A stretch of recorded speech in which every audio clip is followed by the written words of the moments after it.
Purple Hibiscus by Chimamanda Ngozi Adichie. I'm on page 182 of my copy, right after Auntie Fioma is talking to Kambili about how her dad called. Amaka shook me, though her movements had already woken me. I had been teetering on that boundary that divides sleep and wakefulness, imagining Papa coming to get us himself, imagining the rage in his red-tinged eyes and the burst of egg boo from his mouth. Let's go and fetch water. Jaja and Abiora are already out, Amaka said, stretching. She said that every morning now. She let me carry one container, and now two. Nekwa, Papa Nwunku, is still asleep. He will be upset that the medicines made him oversleep, and he did not get to wake and watch the sunrise. She bent and shook him gently. Papa Nwunku, Kuni. She turned him over, slowly, and he did not stir. His wrapper had come undone to reveal a part of white shorts with a frayed elastic band on the waist. Mom! Mom! Amaka screamed. She moved a hand over Papa Nwunku's chest, feverishly searching for a heartbeat. Mom! Auntie Fioma hurried into the room. She had not tied a wrapper over her nightdress, and I could make out the downward slope of her breasts, a slight swell of her belly underneath the sheer fabric. She sank to her knees and clutched Papa Nwunku's body, shaking. Nya-ani, nya-ani. Her voice was desperately loud, as if raising it would make Papa Nwunku hear better and respond better. Nya-ani. When she stopped looking, grasping Papa Nwunku's wrist, resting her head on his chest, the silence was broken only by the crow of the neighbor's cock. I held my breath. It suddenly seemed too loud for Auntie Fioma to hear Papa Nwunku's heartbeat. And he has fallen asleep. He has fallen asleep, Auntie Fioma said. Finally, she buried her head on Papa Nwunku's shoulder, rocking back and forth. Amaka pulled her to Mother. Stop it, Mom. Give him mouth to mouth. Stop it. Auntie Fioma kept rocking, and for a moment, because Papa Nwunku's body moved back and forth as well, I wondered if Auntie Fioma was wrong.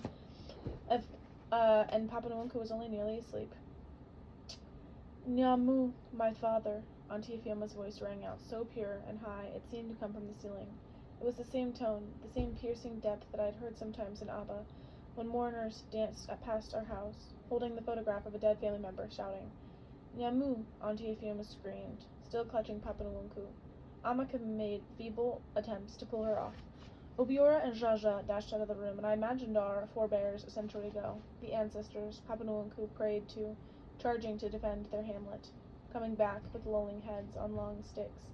What is it, Mom? Obiora asked. The bottom of his trousers clung to his legs, where water from the tap had just splashed. Papa Nwunku is alive, Jaja said in English with authority, as if doing so would make his words come through. True. The same tone God must have used when he said, Let there be light. Jaja wore only a bottom of his pajamas, which was also splattered with water. For the first time I noticed his sparse hair on his chest. Na-amu, my Auntie Fioma was still clutching Papa Nwunku. Obiora started to breathe in a noisy, rasping way. He bent over Auntie Fioma and grasped her, slowly prying her away from Papa Nwunku's body. Oh, Zugu, is it enough, Mom? He has joined the others. His voice had a strange timbre. He helped Auntie Fioma up and led her to sit on the bed. She had the same blank look in her eyes that Amaka had, standing there, staring down at Papa Nwunku's form. I will call Dr. Najuma, Obiora said. Jaja bent down and covered Papa Nwunku's body with the wrapper, but it did not cover his face, even though the wrapper was long enough. I wanted to go over and touch Papa Nwunku, touch the white tufts of hair that Amaka oiled, smooth and wrinkled skin of his chest, but I would not. Papa would be outraged. I closed my eyes so that if Papa Nwunku asked if I had seen Jaja touch the body of a heathen, it seemed more grievous, touching Papa Nwunku in death. I could truthfully say no, because I had not seen everything that Jaja did.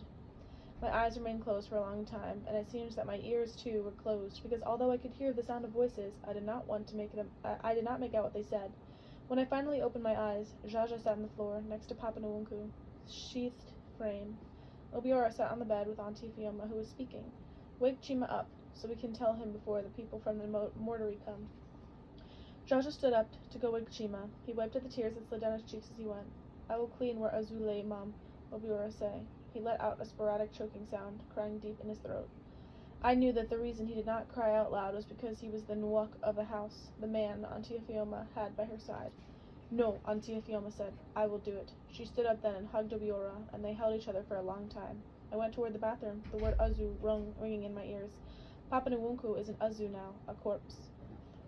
The bathroom door did not give when I tried to open it, and I pushed harder to make sure it was really locked. Sometimes it got stuck because of the way the wood expanded and contracted. Then I heard Amaka sobbing. It was loud and throaty. She laughed the way she cried. She had not learned the art of silent crying. She had not needed to. I wanted to turn and go away, and to leave her with her grief, but my underwear already felt wet, and I had to move my weight from leg to leg to hold my urine back. Amaka, please, I have to use the toilet, I whispered, and then, when she did not respond, I repeated it loudly. I did not want to knock. Knocking would intrude rudely on her tears. Finally, Amaka unlocked the door and opened it. I urinated as quickly as I could, because I knew she stood just outside the door, waiting to go back in, and sobbed behind the locked door. The two men who came with Dr. Ndwoma carried Papa Nwonku's stiffened body in their hands, one holding his underarms and the other his ankles. They could not get the stretcher from the medical center because the medical administrative staff was on strike too. Dr. Nwoma said Nadu to all of us, with the smile still on his face. Obiora said he wanted to accompany the Azu to the mortuary. He wanted to see them put the Azu in the fridge. But Auntie Ifioma said no. He did not have to see Papa Nwonku put it in the fridge. The word fridge floated around in my head. I knew that they put corpses in the mortuary was different. I knew where they put corpses in the mortuary was different, yet I imagined Papa Nwonku's body being folded into a home refrigerator, the kind in our kitchen. Obiora agreed not to go to the mortuary, but he followed the men and watched closely as they loaded the Azu into the station wagon ambulance. He peered into the back of the car to make sure that there was a mat to lay the Azu on, that they would not just lay him down on the rusty floor. After the ambulance drove off, followed by Dr. Nwoma in his car, I helped Auntie Ifioma carry Papa Nwonku's mattress to the veranda. She scrubbed it thoroughly with Amu detergent and the same brush Amaka used to clean the bathtub. Did you see your Papa Nwonku's face in death, Kambili? Auntie Ifioma asked, leaning the clean mattress against the metal rails to dry. I shook my head. I had not looked at his face. He was smiling, she said. He was smiling. I looked away so Auntie Ifioma would not see the tears on my face, and so that I would not see the tears on hers. There was not much talking in the flat. The silence was heavy and brooding. Even Chima curled up in the corner for much of the morning, quietly drawing pictures. Auntie Ifioma boiled some yam slices, and we ate them dipped in palm oil that had been chopped red peppers floating in it. Amaka came out of the bathroom hours after we had eaten, her eyes swollen, her voice hoarse. Go and eat, Amaka, I boiled yam, Auntie Ifioma said. I did not finish painting him. He said we would finish it today. Go and eat, Inugu, Auntie Ifioma repeated. He would be alive now if the medical center was not on strike, Amaka said. It was his time, Auntie Ifioma said. Do you hear me? It was simply his time. Amaka stared at Auntie Ifioma and then turned away. I wanted to hug her, to say, Ebizina, and wipe away her tears.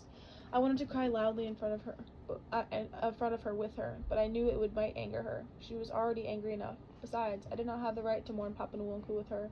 He had been her Papa Nwonku more than mine. She had oiled his hair, while I kept away and wondered what Papa would say if he knew. Jaja put his arm around her and led her into the kitchen. She shook him free, as if to prove she did not need support. But she walked close to him. I stared after them, wishing I had done that instead of Jaja. Somebody just parked in front of our flat, Obiora said. He has taken off his glasses to cry, but now he had them back on, and he pushed them up on the bridge of his nose to get it from the outside. Who is it? Auntie Ifioma asked tiredly. She could not care less who it is. Uncle Eugene. I froze in my seat. I felt the skin of my arms melding and becoming one with the cane arms of the chair. Papa Nwonku's death had overshadowed everything. Pushed Papa's face into a vague place. But the face had come alive now. It was at the door, looking down at Obiora. Those bushy eyebrows were not familiar, neither was the shade of brown skin. Perhaps if Obiora had not said Uncle Eugene, I would not have known that it was Papa, that the tall stranger in the well-tailored white tunic was Papa. Good afternoon, Papa, I said mechanically. Kambili, how are you? Where's Jaja? Jaja came out of the kitchen and stood staring at Papa. Good afternoon, Papa, he finally said. Eugene, I asked you not to come, Auntie Ifioma said, in the same tired tone of one who really did not care. I told you I would bring them back tomorrow. I could not let them stay an extra day, Papa said, looking around the living room toward the kitchen and then the hallway, as if waiting for Papa Nwonku to appear in a puff of heat-thin smoke. Obiora took Shima by the hand and went out into the veranda. Eugene, our father has fallen asleep, Auntie Ifioma said. Papa stared at her for a while, surprise widening the narrow eyes that so easily became red-spotted. When? This morning, in his sleep. They took him to the mortuary. Just hours ago. Papa sat down and slowly lowered his head in his hands, and I wondered if he was crying, if it would be acceptable for me to cry too. But when he looked up, I did not see the traces of tears in his eyes. Did you call a priest to give him extreme unction? He asked. Auntie Ifioma ignored him and continued to look at her hands folded out in her lap. Ifioma, did you call a priest? Papa asked. Is that all you can say, Eugene? Eh? Have you nothing else to say, Gabu? Our father has died. Has your head turned upside down? Will you not help me bury our father? I cannot participate in a pagan funeral. But we can discuss the parish priest and arrange a Catholic funeral. Auntie Fioma got up and started to shout. Her voice was unsteady.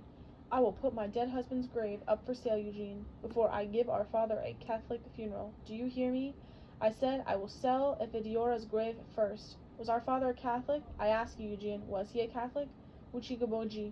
Auntie Fioma snapped her fingers at Papa. She was throwing a curse at him. Tears rolled down her cheeks. She made choking sounds as she turned and walked into her bedroom.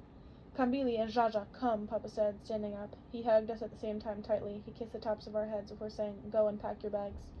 In the bedroom, most of my clothes were in a bag already. I stood staring at the window, with the missing louvers and the torn mosquito netting, wondering what it would be like if I tore through the small hole and leaped out. Nye, Auntie Fioma came in silently and ran a hand over my cornrows. She handed me my schedule, still folded in crisp quarters. Tell Father Amati that I have left, that we have left. Say goodbye for us. I said, turning. She had wiped the tears from her face, and she looked the same again, fearless. I will, she said. She held my hand in hers as we walked to the front door. Outside, the Harmattan wind tore across the front yard, ruffling the plants in the circular garden, bending the wind and branches of trees, coating the parked cars with more dust.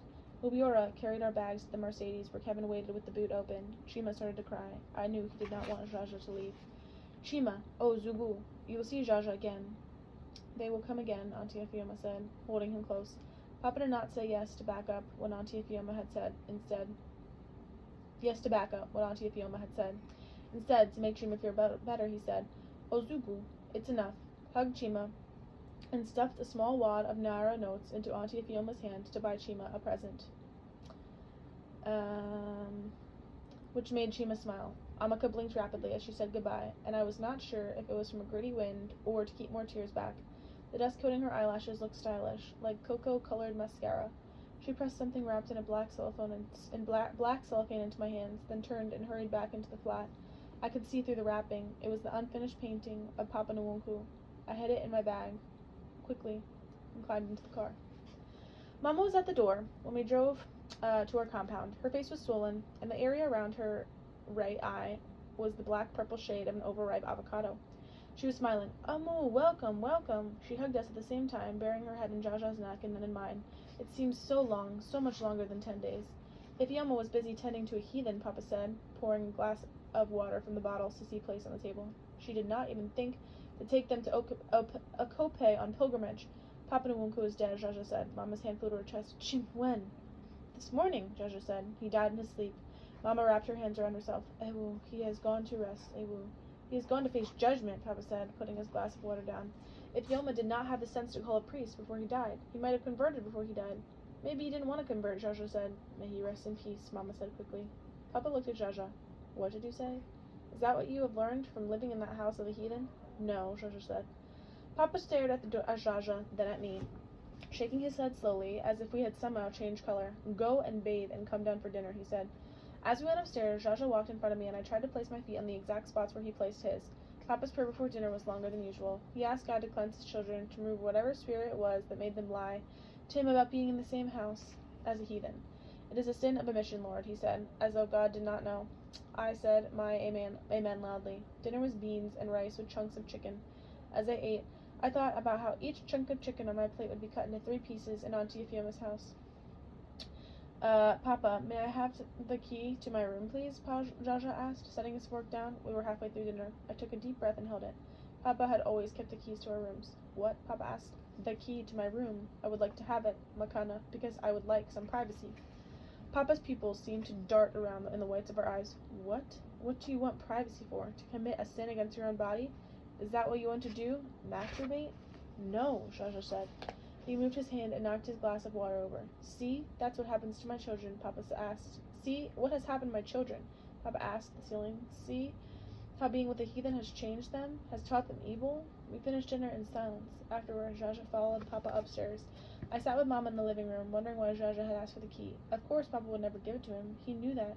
Knew that Papa would never let us lock our doors. For a moment, I wondered if Papa was right. Being with Papa Nwunku had made Jaja evil, had made us evil. It feels different to be back, Okuya, Mama. Does it feel it feels different to be back, Okuya? Mama asked. She was looking through samples of fabric to pick out a shade for the new curtains. We replaced the curtains every year toward the end of the harmattan. Kevin brought samples for Mama to look at, and she picked some and showed Papa, so we could make the final decision.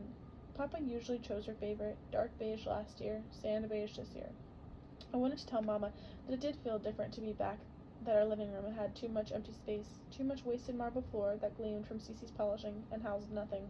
Our ceilings were too high, our furniture was lifeless, the glass tables did not shed twisted skin in the harmattan, the leather sofa's greetings were a clammy coldness, the Persian rugs were too lush to have any feeling. But I said, "You polished the etagere?" "Yes." "When?" "Yesterday." I stared at her eye. It appeared to be opening now. It must have been swollen completely shut yesterday. "Come, Billy," Papa's voice carried clearly from the stairs. I held my breath and sat still. "Come, Billy." "Yeah, go," Mama said. I went upstairs slowly. Papa was in the bathroom with the door ajar. I knocked on the open door and stood by, wondering why he had called me when he was in the bathroom. "Come in," he said. He was standing by the tub. "Climb into the tub." I stared at Papa. Why was he asking me to climb into the tub? I looked around the bathroom floor. There was no stick anywhere. Maybe he would keep me in the bathroom and then go downstairs, out through the kitchen, to break a stick off one of the trees in the backyard. When Jaja and I were younger, from elementary 2 until about elementary 5, he asked us to get the stick ourselves. We always chose whistling pine because the branches were malleable, not as painful as the stiffer branches from the gamelina or avocado. And Jaja soaked the sticks in cold water because he said it made them less painful when they landed on the body. The older we got, though, the smaller the branches we brought, until Papa started to go out himself to get the stick. "Climb into the tub," Papa said again. We stepped into the tub and looked at him. I stepped into the tub and stood looking at him. It didn't seem that he was going to get a stick, and I felt fear stinging and raw fill my bladder and my ears. I did not know what he was going to do to me. It was easier when I saw a stick, because I could rub my palms together and tighten the muscles of my calves in preparation. He had never asked me to stand inside a tub. Then I noticed the kettle on the floor, close to Papa's feet. The green kettle Sissy used to boil hot water and tea in the gari, the one that whistled when the water started to boil. Papa picked it up. "You know your grandfather was coming to Nusuku, did you not?" I asked. "Yes, Papa." "Did you pick up the phone to inform me of this?" "No." "You knew you would be sleeping in the same house as a heathen?" "Yes, Papa." "So you saw the sin clearly and you walked right into it?" I said. "Yes, Papa." "Kambili, you are precious," his voice quavered. You, like someone speaking at a funeral, choked with emotion. "You would strive for perfection. You should not see sin and walk right into it." He lowered the kettle into the tub, tilted it toward my feet, and poured the hot water on my feet, slowly, as if it were conducting an experiment, and wanted to see what happened. He was crying now, tears streaming down his face. I saw the moist steam before I saw the water. I watched the water leave the kettle, flowing almost in slow motion, and arc to my feet. The pain of contact was so pure, so scalding, I felt nothing for a second, and then I screamed. "This is what you do to yourself when you walk into sin. You burn your feet," he said. I wanted to say yes, Papa, because he was right, but the burning on my feet was climbing up, and the swift courses of excruciating pain, to my head, my lips, my eyes. Papa was holding me, with one wide hand pouring the water carefully into the other. I did not know that sobbing voice, I'm sorry, was mine, until the water stopped, and I realized my mouth was moving and the words were still coming out. Papa put the kettle down, wiped his eyes. I stood at the scalding tub. I was too scared to move. The skin of my feet would peel off as I tried to step out of the tub. Papa put his hands under my arms to carry me out, but I heard Mama say, "Let me, please." I did not realize that Mama had come into the bathroom. Tears were running down her face, her nose was running, and I wondered if she would wipe it before it got to her mouth, before she would have to taste it. I mixed salt and cold water, and she mixed salt and cold water and gently plastered the gritty mixture on my feet. She helped me out of the tub, made to carry me on her back to my room, but I shook my head. She was too small. We might both fall. Mama did not speak until we were in my room. "You should take Panadol," she said. I nodded to let her give me the tablets, although I knew they would do little for my feet. Mouth throbbing to a steady searing pulse. "Did you go into Jaja's room?" I asked, and Mama nodded. She did not tell me about him, and I did not ask. "The skin on my feet will be bloated tomorrow," I said. "Your feet will be healed in time for school," Mama said. After Mama left, I stared at the closed door, at the smooth surface, and thought about the doors in Nusuku and their peeling blue paint. I thought about Father Amati's musical voice, about the wide gap that showed between Amika's teeth when she laughed, about Auntie Fioma stirring stew at her kerosene stove. I thought about Obiora pushing his glasses up, his nose, and Shima curled up on the sofa, fast asleep. I got up and hobbled over to get the painting of Papa Nwunku from my bag. It was still in the black wrapping, even though it was in an obscure side pocket of my bag. I was too scared to unwrap it. Papa would know somehow. he would smell the painting in his house. I ran my finger along the plastic wrapping, over the slight ridges of paint, and melted it into a lean form of Papa Nwunku, the relaxed, folded arms, the long legs stretched out in front of him. I had just hobbled back to bed when Papa opened the door and came in. He knew. I wanted to shift and rearrange myself on the bed, as if that would hide what I had just done. I wanted to search his eyes to know what he knew, how he had found out about the painting, but I could not. Fear. I was familiar with fear. Each time I felt it, it was never the same as the other times, as though it came in different flavors of everything. Everything I do for you, I do for your own good, Papa said. You know that. Yes, Papa. I still was not sure if he knew about the painting. He sat down on my bed and held my hand. I committed a sin against my old body he said, and the good father, the one I lived with while I went to St. Gregory's, came in and saw me. He asked me to boil water for tea. He poured the water in a bowl and soaked my hands in it. Papa was looking right under my eyes. I did not know he had committed any sins, that he could commit any sins. I never sinned against my own body again.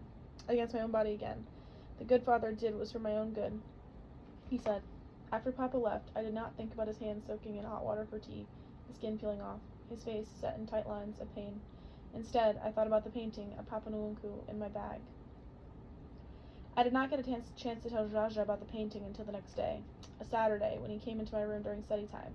He wore thick socks and placed his feet gingerly, one after the other, as I did, but we did not talk about our padded feet after he felt the painting with his finger. He said he had something to show me, too. We went downstairs to the kitchen. It was wrapped in black cellophane paper as well, and he had lodged it in the refrigerator beneath bottles of Fanta. When he saw my puzzled look, he said they weren't just sticks. They were stalks of purple hibiscus. He would give them to the gardener. It was his harmattan, and the earth was thirsty. But Auntie Ifioma said the stalks might take root and grow if they were watered regularly. The hibiscuses didn't like too much water, but they didn't like to be dry either. Jaja's eyes shone as he talked about the hibiscuses, as he held them out so I could touch the cold, moist sticks. He had told Papa about them, yet he quickly put them back into the fridge when I heard Papa coming.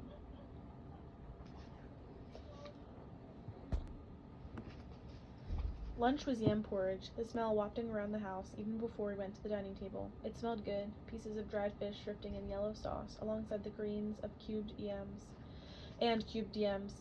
After prayers, as Mama dished out the food, Papa said, "These pagan funerals are expensive. One fetish group will ask for a cow, when a witch doctor will demand a goat for some god of stone, then another cow for the hamlet and another for the umuwara. Nobody ever asks why the so-called gods don't ever eat the animals instead of greedy men share the meat among themselves. The death of a person is just an excuse for heathens to feast." I wondered why Papa was saying this, what had prompted him. The rest of us remained silent while Mama finished dishing out the food. "I sent Ifioma money for the funeral. I gave her all she needed," Papa said. After a pause, he added, "for Nya Anna's funeral." "Thanks be to God," Mama said, and Jaja and I repeated after her. Sissy came in before we finished lunch to tell Papa that Ade Coker was at the gate with another man. Adiumu had asked them to wait at the gate. He always did that when people visited during weekend meal times. I expected Papa to ask them to wait on the patio until we finished lunch, but he told Sissy to have the Adamu let them in and open the front door. He said the prayers after meals while we still had food on our plates, and then asked us to keep eating. He would be right back. The guests came in and sat down in the living room. I could not see them from the dining table, but while I ate, I tried hard to make out what they were saying. I knew Jaja was listening too. I saw the way his head was slightly tilted, his eyes focused on the empty space in front of him. They were talking in low tones, but it was easy to make out the name of Nwankiti, Origechi, especially when Ade Coker spoke, because he did not lower his voice as much as Papa and the other man did. He was saying that Big Oga's assistant, Ade Coker, referred to the head of the state as Big Oga, even by his editorials, had called to say that Big Oga was willing to give him an exclusive interview, but they wanted me to cancel the Nikwantu Ogechi story. Imagine the stupid man, he said. They knew some useless people had told me stories, and I planned to use them in my piece, and that the stories were lies. I heard Papa interrupt in a low voice, and the other man added something afterward. Something about the big people in Abuja not wanting such a story out now. That the Commonwealth nations were meeting. "You know what this means. My sources were right. They have really wasted Nowakiti Ogechi," Ade Coker said. "Why didn't they care when I did the story about him last? Why did they care now?" I knew what story Ade was referring to, since it was in the Standard about 6 weeks ago, right around the time Nwankiti Ogechi first disappeared without a trace. I remember the huge black question mark over the caption, "Where is Noankiti?" And I remembered that the article was full of worried quotes from his father and colleagues. It was nothing like the first standard feature I'd read about him, titled "A Saint Among Us," which had focused on his activism and his pro-democracy rallies that filled the stadium at Sunderland. "I am telling Aid we should wait, sir," the other guest was saying. "Let him do the interview with Big Oga. We can do the Nwaketi Agechi story later." "No way," Aid burst out, and if I had known that slightly shrill voice, it would have been hard for me to imagine the round, laughing Aid sounding the same way, so angry. They don't want Nawankiti Ogochi to become an issue now. Simple. And you know what it means. It means that we have wasted time. We have wasted him. Which one is for Big Oga to try to bribe me with the interview? I ask you, which one is that? Papa cut him short, but I could not hear much of what he said because he spoke in low, soothing tones, as though he were calming Aid down. The next thing I heard him say was, "Come, let us go to the study. My children are eating." They walked past us on our way upstairs. Aid smiled as he greeted us. It was a strained smile. "Can I come and finish the food with you?" he teased me, making a mock attempt to swoop down on my food. After lunch, as I sat in my room studying, I tried hard to hear what Papa and Aid Coker were saying in the study, but I couldn't. Jaja walked past the study a few times, but when I looked at him, he shook his head. He could hear nothing through the closed door either. It was that evening before dinner that the government agents came, the men in black who yanked hibiscuses off as they left. The man Jaja had said come to bribe Papa with a truck full of dollars. The man Papa asked to get out of our house. When we got to the next edition of the Standard, I knew it would have Nawankiti Agechi on its cover. The story was detailed, angry, full of quotes from someone called the Source. Soldiers shot Nawankiti Ogechi in the bush in Mina, and then they poured acid on his body to melt his flesh off his bones and kill him, even when he was already dead. During family time, while Papa and I played chess, Papa winning, we heard on the radio that Nigeria had been suspended for the Commonwealth because of a murder that Canada and Holland were recalling their ambassadors in protest. The newscaster read a small portion of the press release from the Canadian government, which referred to Nawankiti Ogechi as a man of honor. Papa looked up from the board and said, "It was coming to this. I knew it would come to this." Someone arrived just after we had had dinner, and I heard Cece tell Papa that they said they were from the Democratic Coalition. They stayed on the patio with Papa, and even though I tried to, I could not hear a word of their conversation. The next day, more guests came during dinner, and even more the day after that. They all told Papa to be careful. Stop going to work in your official car. Don't go to public places. Remember the bomb blast at the airport when the civil rights lawyer was traveling. Remember the one at the stadium during the pro-democracy meeting. Lock your doors. Remember the man shot in his bedroom and by men wearing black masks? Mama told me and Jaja. She looked scared when she talked, and I wanted to pat her on the shoulder and tell her Papa would be fine. I knew he and Aid Coker worked with truth, and I knew he would be fine. "Do you think godless men have any sense?" Papa asked every night at dinner. Often, after a long stretch of silence, he seemed to drink a lot of water at dinner, and I would watch him, wondering if his eyes were really shaking or if I was imagining it. Jaja and I did not talk about the many people who came to the house. I wanted to talk about it, but Jaja looked away when I brought it up with my eyes, and he changed the subject when I spoke of it. The only time I heard him say anything about it was when Auntie Ethioma called to find how Papa was doing, because she had heard from the for the fur at the Standard store he caused. Papa was not home, and so she spoke to Mama. Afterward, Mama gave the phone to Jaja. "Auntie, they won't touch Papa," I heard Jaja say. "They know he has many foreign connections." As I listened to Jaja go on and tell Auntie Ethioma that the gardener had planted the hibiscus stalks, but that it was still too early to tell if they would live, I wondered why he had ever said that to me about Papa. When I took the phone, Auntie Ethioma sounded close by and loud in our greetings. I took a deep breath and said, "Greet Father Amadi. He asks about you and Jaja all the time," Auntie Ethioma said. "Hold on, Ye. Amaka is here." "Kambili. Ke Kwana." Amaka sounded different on the phone. Breezy, less likely to start an argument, less likely to sneer. Or maybe it was simply because I had not seen the sneer. I was not seeing the sneer.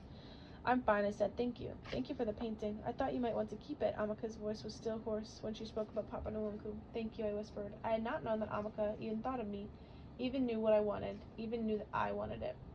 Papa Nwunku even knew that I wanted. Papa Nwunku Amaka is this week. Yes. We will wear white. Black is too depressing, especially that shade people wear to mourn, like burnt wood. "I will lead the dance of the grandchildren." She sounded proud. "He will rest in peace," I said. I wondered if she could tell that I, too, wanted to wear white to join the funeral dance of the grandchildren. "Yes, he will." There was a pause. "Thanks to Uncle Eugene." I didn't know what to say. I felt as if I were standing on the floor where a child had spilled talcum powder, and I would have to walk carefully as so not to slip and fall. Papa Nwunku really worried about having a proper funeral, Amaka said. Now I know he'll rest in peace. Uncle Eugene gave Mom so much money she's buying 7 cows for the funeral. That's nice, I mumble. I hope you and Jaja can come to Easter for Easter. The apparitions are still going on.